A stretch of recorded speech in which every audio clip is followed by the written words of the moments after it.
Vote चोरी मुद्दे पर भाजपा सरकार को डर सताने लगा है, क्योंकि राहुल गांधी ने भाजपा सरकार और चुनाव आयोग की मिलीभगत का पोल खोलना शुरू कर दिया है, जिसके डर से भाजपा सरकार और चुनाव आयोग पर वोट चोरी मामले में अब दबाव बढ़ता जा रहा है। क्योंकि कल राहुल गांधी ने एक बड़ी विपक्षी सांसदों के साथ चुनाव आयोग को घेरने की कोशिश की, पर चुनाव आयोग के मुख्यालय तक पहुंचने से पहले ही राहुल गांधी को हिरासत में ले लिया गया। तो ऐसे में सवाल यह है कि क्या सच में भाजपा सरकार और चुनाव आयोग मिली हुई है?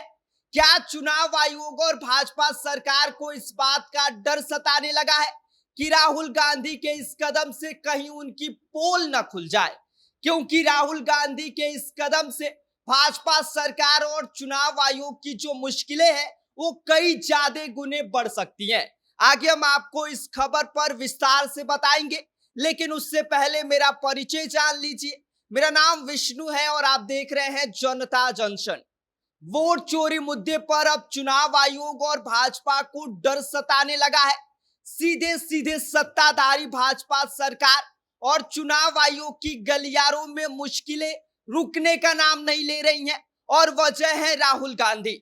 हाँ, यह वही राहुल गांधी है जिन्हें भाजपा सालों से पप्पू कहकर हंसती रही, लेकिन आज उनके ही एक कदम ने भाजपा के माथे पर पसीने ला दिए हैं।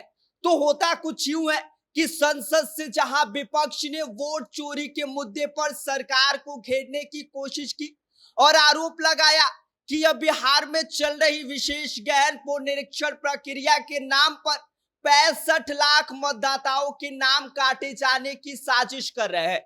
विपक्ष का दावा है कि यह कोई तकनीकी गलती नहीं है, बल्कि लोकतंत्र की सीधी सीधी हत्या है, और इस हत्या में चुनाव आयोग और भाजपा सरकार दोनों बराबर के हिस्सेदार है। आपको बता दें कि इस दौरान राहुल गांधी, प्रियंका गांधी, मल्लिकार्जुन खड़गे समेत शरद पवार और संजय राउत के साथ साथ पूरी विपक्षी ब्रिगेड ने यह तय किया कि संसद से निकलेंगे और सीधा चुनाव आयोग का घेराव करेंगे।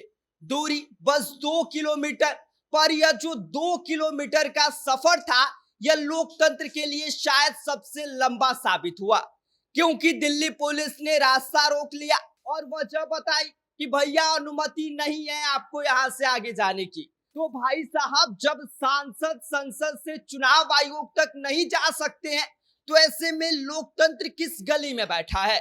सवाल तो यह बनता ही है, क्योंकि आपको बता दें कि दिल्ली पुलिस का ऑपरेशन मार्च ब्लॉक शुरू हुआ और नतीजा यह रहा कि राहुल गांधी समेत प्रियंका गांधी, संजय राउत और इसके साथ ही सागरिका घोष समेत कई विपक्षी नेता को हिरासत में ले लिया गया।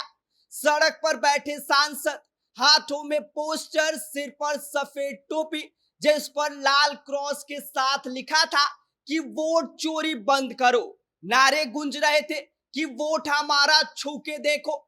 ये नारा सिर्फ सड़क पर नहीं बल्कि भाजपा के दफ्तरों में भी गूंज रहा होगा, क्योंकि चुनाव आयोग के नए पैतरे सुनकर आपका जो शक है वो और भी गहरा हो जाएगा। अब चुनाव आयोग पैतरे क्या बता रही है, आप ये समझिए।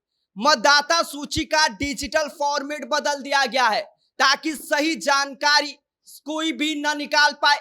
डिलीट किए गए नामों की अलग सूची नहीं मिलेगी, और वजह बताने की जरूरत भी चुनाव आयोग नहीं समझती है। और बात रही सीसीटीवी फुटेज की, तो आप भूल जाइए, क्योंकि चुनाव आयोग यह देने वाली नहीं है। सीधे शब्दों में तथ्य मांगने का सपना भी आप मत देखिए। और तो और भाजपा सरकार कह रही है कि सब कुछ कानून के दायरे में हो रहा है। अब भाई साहब, जब सब कुछ कानून के दायरे में हो रहा है, तो चुनाव आयोग उन सभी का डिटेल उपलब्ध क्यों नहीं करा रही है? ना तो सीसीटीवी फुटेज उपलब्ध करा रही है, और ना ही जो नाम काटे गए हैं उनकी अलग सूची दे रही है।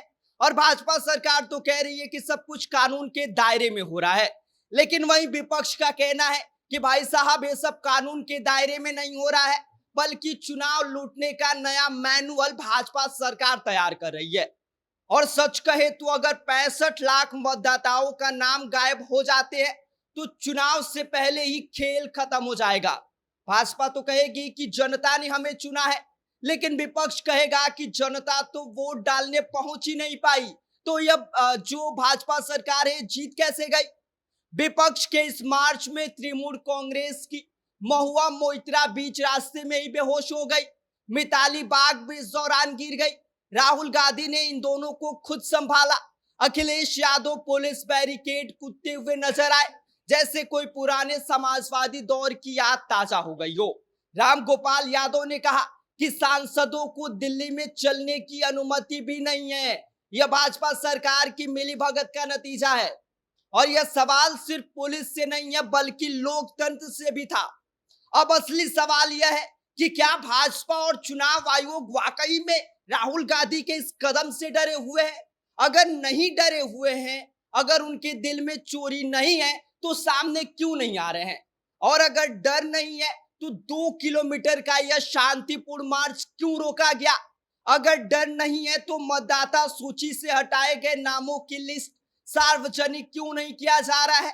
और अगर डर नहीं है तो सीसीटीवी फुटेज दिखाने में आप परहेज क्यों कर रहे हैं। क्योंकि कहीं ना कहीं यह जो चुनाव आयोग और भाजपा का ये जो मिली भगत का पोल है, कहीं शायद खुल न जाए, इस वजह से इन चीजों को सार्वजनिक नहीं किया जा रहा है। राहुल गांधी का यह मार्च भले ही चुनाव आयोग तक न पहुंच पाया हो, लेकिन इसका मैसेज कहीं दूर तक गया है। भाजपा को सबसे बड़ा डर है कि कहीं ये वोट चोरी का नैरेटिव जनता के दिल में बैठ गया तो चुनावी गणित का जो हश्र वही होगा जो भाजपा की इमेजिनेशन से कई गुना ज्यादा होगा। जो एक बिन बुलाए बरसात में होता है, तो सारा प्लान जो चुनाव आयोग और भाजपा ने मिलकर बनाया है वो गड़बड़ हो जाएगा। विपक्ष का दावा है कि यह सिर्फ बिहार का मुद्दा नहीं है। अगर यह मॉडल यहां सफल हुआ तो बाकी राज्यों में भी लागू होगा और तब लोकतंत्र कागज पर नहीं रहेगा, लेकिन जनता की उंगली से लगी स्याही सिर्फ यादों में रह जाएंगी। अगर भाजपा सरकार को सच में भरोसा है कि जनता उनके साथ है, तो फिर ये 65 लाख नाम काटने की इतनी मेहनत क्यों की।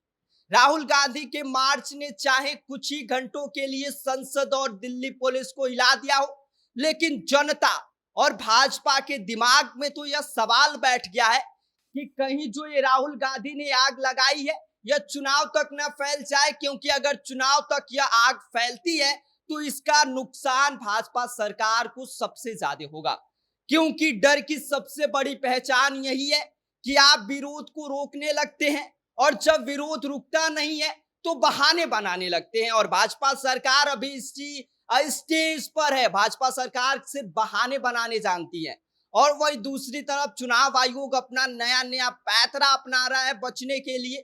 तो ऐसे में लोगों के दिमागों में कई सारे सवाल गूंज रहे हैं कि क्या राहुल गांधी का जो यह कदम है क्या वाकई में सही है। क्या भाजपा सरकार और चुनाव आयोग वाकई में डरी हुई है। क्योंकि अगर भाजपा सरकार और चुनाव आयोग वाकई में डरी है तो इसका नुकसान उनके आने वाले चुनाव में हो सकता है। बाकी इस पूरी खबर पर आपका क्या कहना है और राहुल गांधी के इस कदम को लेकर आप क्या सोचते हैं, आप हमें कमेंट कर सकते हैं। आप देख रहे हैं जनता जंक्शन, मेरा नाम विष्णु है।